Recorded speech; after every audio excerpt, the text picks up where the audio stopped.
Donnie and Dolly. The team is supported by ableauctions.ca. Closing your business? We can help. Monday, and all of our guests today, including Craig Button, standing by, sponsored by Passant Motors. The Passant Motors Scholarship is back again this year. Passant is offering $32,000 to 16 deserving students. Get all the details at passantmotors.com/scholarship. Deadline to enter is September 24th. He normally joins us on a Tuesday. Today is Monday. Yeah. Craig Button joining us now. See how I figured that out? Yeah, it was really good. It was slick. TSN Scouting Director Craig Button joining us now. Craig, thanks for doing this, sir. A day early. How are you? I'm really good. That sounded like a little bit of a faint praise from Rick to you. Well done. I know it's Monday, not Tuesday. But that's just how I looked at it, Donnie. I don't know how you took it, but I'm in Montreal at my wife's condo. She's doing some work in town with her employer, the Canadian Olympic Committee. So her condo is just around the corner from their offices. So here I sit on a Monday. Well, I can see the view out the window. It looks absolutely fabulous. I'm jealous. And again, we thank you for joining us a day early. All right, Craig, the subject of the day, the last few days in the National Hockey League, Mike Babcock, no longer the head coach in Columbus. His transgression, was it, and I know all the details aren't there yet, but his transgression, from what you know, is it more about hockey culture or more about Mike Babcock? Well, I think that it's too easy to say hockey culture with respect to it. The focus has to be on Mike Babcock. This is not a first time offense for Mike Babcock. Mm-hmm. Mike Babcock has been in the crosshairs of inappropriate behavior and inappropriate actions from his position of power as a coach in the National Hockey League for a lot of years. So, now we can look at it and say, yeah, it's prevalent in hockey and it's part of hockey culture, but it's prevalent in all walks of life. And this is an area that we're really trying to be focused in on. It's an area where we have to make sure that we're working to listen to where people are uncomfortable. In this case, the players on the Columbus Blue Jackets. It doesn't matter that Boone Jenner was comfortable. Mm-hmm. What matters is other players weren't comfortable. And what they weren't comfortable with was saying that they were uncomfortable. They ended up having a voice in Paul Bissonnette, Biz Nasty from the Spit and Chicklets podcast. And that's comforting for the players. But what Mike Babcock did, he clearly crossed the line. And when you read his statement about resigning, he didn't want to be a distraction. No apology, no acknowledgement of what he did was wrong. And with respect to Mike Babcock, good riddance. Bye-bye. See ya. He hasn't learned. He doesn't even acknowledge his mistakes. And what he did in terms of using his power dynamic in a negative way is really unfortunate. I'm going to add this too. And the Columbus Blue Jackets should be ashamed of themselves. Jarmo Kekalainen thanking Mike Babcock for his efforts. There should be full apology about the mistake Jarmo Kekalainen made in hiring Mike Babcock. So we talk about failure right across the board. This is epic failure. This is a case study in terms of how to really handle PR poorly, and most importantly, how Mike Babcock hasn't learned from his past history. Do you think less of the Jarmo now and John Davidson and Boone Jenner and Johnny Gaudreau? Listen, I don't want to comment on Boone Jenner. I think that Boone Jenner as captain, and I think that it's a learning opportunity for Boone. You're the captain. And so even though your experience wasn't anything negative, I think that, hey, listen, being able to be open and say, hey, listen, we have to listen to the other allegations. We have to do an investigation. We have to look at where we find ourselves. And, the other voices are just as important as mine. Mine is just, I can only speak from my own experience. Listen, everything I know about Boone Jenner is absolutely positive. So I don't think that Boone Jenner was somebody that should be looked at negatively. Doesn't mean that he did the right thing, but I think it's an opportunity to learn. Johnny Gaudreau, same thing. That's where I go at it. Leaders need to lead. John Davidson and Jarmo Kekalainen didn't lead. And again, go back to the hiring process. Go back to where we're at with respect to the statement. Thanking Mike Babcock?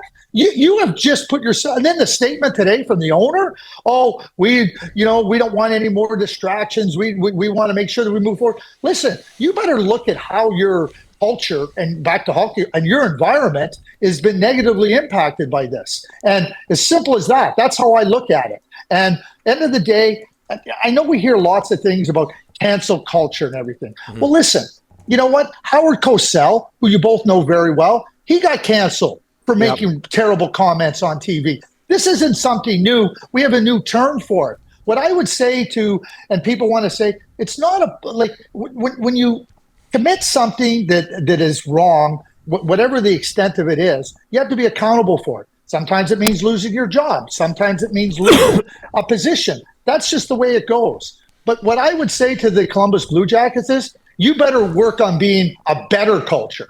Not cancel culture. We want to be better culture. And that's where I think what you're trying to do. Mike Babcock clearly didn't learn from what happened in the past, if he was canceled or just fired. But the bottom line is, I think that the Columbus Blue Jackets remember, leadership starts at the top. Doesn't start in the middle, starts at the top. Those are the ones that I hold accountable. Craig, when I look at this, players should be reporting stuff to the NHLPA, not a podcast. Are we going down dangerous area here where now in the future a player is going to have a beef and he's going to go to Biz Nasty? Should they not be going to the Players Association first? My understanding is that Boone Jenner is the player rep for the Columbus Blue Jackets. That's right. That's it, like so. So if that is the case, did they feel comfortable going to did they go to the captain? I mean, these are things now where, you might look back and go, hey, Boone, you didn't perform your duties.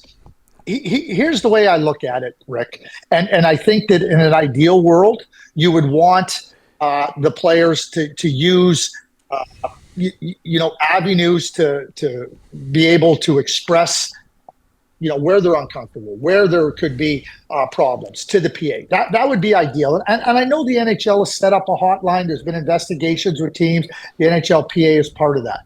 But I think for me, what I focus in on is at least the players know that there's an outlet for them.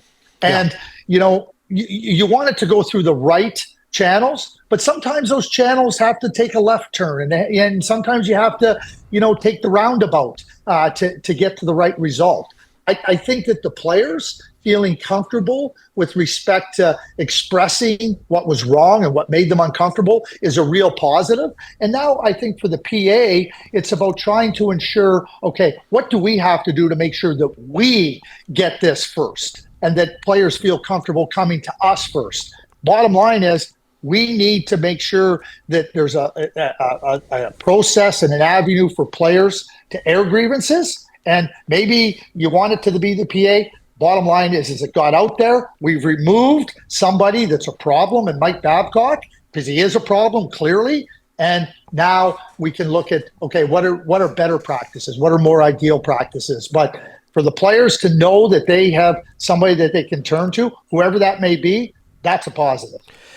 Craig, let me throw this at you. Bill Peters, Joel Quenneville, Darryl Sutter, Mike Babcock. Are the players getting more and more power? Yes, and they should. Just like workers should have power.